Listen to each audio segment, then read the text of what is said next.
O my Facebook friends, তোমাদের কাছে আরেকটা ব্লগ নিয়ে চলে আসলাম। এটা হচ্ছে কালী পুজোর পরের দিন। আমি কালী পুজোয় কোনোবারই মালদাতে থাকি না, তো ভাবলাম এবার একটু মালদার ঠাকুরই দেখা যাক। বেশ কয়েকটা ঠাকুর করেছে, বেশ ভালো। আর জানোই তো কালী পুজো মানে একটু ভূত প্রেত, একটু অন্যরকমভাবে থিমটা বানানো হয় আর কি। তো কয়েকটা কালী ঠাকুরের ছবি আর ভিডিও করেছি, ওটা পরে পোস্ট করব। দেখো বাবার সঙ্গে হাঁটতে হাঁটতে চলছে। আগে ছোটোবেলায় আমরাও বাবা মায়ের হাত ধরে হাঁটতে হাঁটতে যেতাম, একা একাই বক বক করছে আর বাবার হাত ধরে হাঁটছে। এটা একটু সব শেষের ভিডিও আর কি, সব ঠাকুর ঠাকুর দেখে নিয়ে।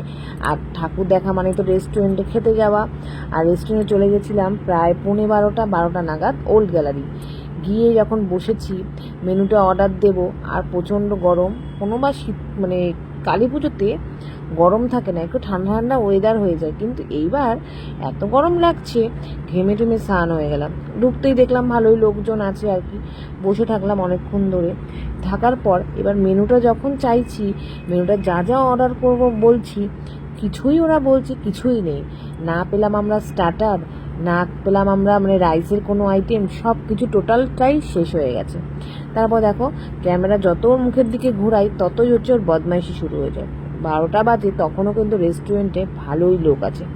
ভাবলাম কি খাবো, তো ভাবলাম প্রতিদিনই তো রাইসের আইটেম খাওয়াই হয়, এছাড়াও এখানে রাইসের কোনো আইটেমই নেই, কোনো স্টার্টার নেই, কিচ্ছু নেই। অত রাত্রেবেলা সব কিছু খাবার মোটামুটি শেষ। তারপরে ভাবলাম ওখান থেকে বেরিয়ে আর কোথায় যাব, যা আছে মোটামুটি ওগুলোই অর্ডার করে দিই, যেটুকু হয় আর কি। ওখান থেকে বেরিয়ে যদি অন্য রেস্টুরেন্টে যেতে চাই, তাহলে সেখানেও মনে হবে একই আমাদের বলবে, হয়তো সবই শেষ হয়ে গেছে। যাই হোক, যেটুকু যা জিনিস আছে সেরকমভাবেই আমরা অর্ডার করলাম। তো ভাবলাম একটু বসে বসে, যতক্ষণ না অর্ডারটা না আসছে খাওয়া, ততক্ষণ একটু ভিডিও করে নিই। বসে বসে একটু ভিডিও করে নিলাম। তারপরে দেখো আমরা নান অর্ডার করেছিলাম, মশলা কুলচা অর্ডার করেছিলাম। আর ওখানকার বেস্ট আমার খুব ভালো লাগে একটা ডিশ আর কি, বালতি মাটন। ওটা খুব ভালো লাগে আর দারুণ খেতে, কোনো কথা হবে না, এত সুন্দর লাগে আমার, ওটা গেলে আমি ওটা নেবই। আর আমার ছেলে তো রাইসের আইটেমের থেকে এই নান জাতীয় জিনিসটা খেতে ভালো লাগে। আর চিকেনের একটা আইটেম নিয়েছিলাম, কিন্তু কী ছিল সেটা বলতে পারবো না।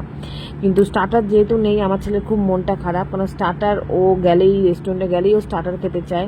স্টার্টার নেই তো কী করবে, দেখো মুখটায় কেমন করে রয়েছে, স্টার্টার পাইনি বলে। তো যেরকম ছিল সেরকমভাবেই আমরা খেলাম, কিন্তু খাওয়ার কোয়ালিটি আর খাওয়ার খাবার কিন্তু টেস্ট খুব ভালো। তো যাই হোক, রীতিমতো আমরা ওখানে বসে খেতে থাকলাম। খাওয়া দাওয়া হয়ে যাওয়ার পর ওখানে তো সবাই যেন একটা বাইক রাখাই থাকে, তো ভাবলাম একটু বসে বসে একটু ভিডিও করে নিই।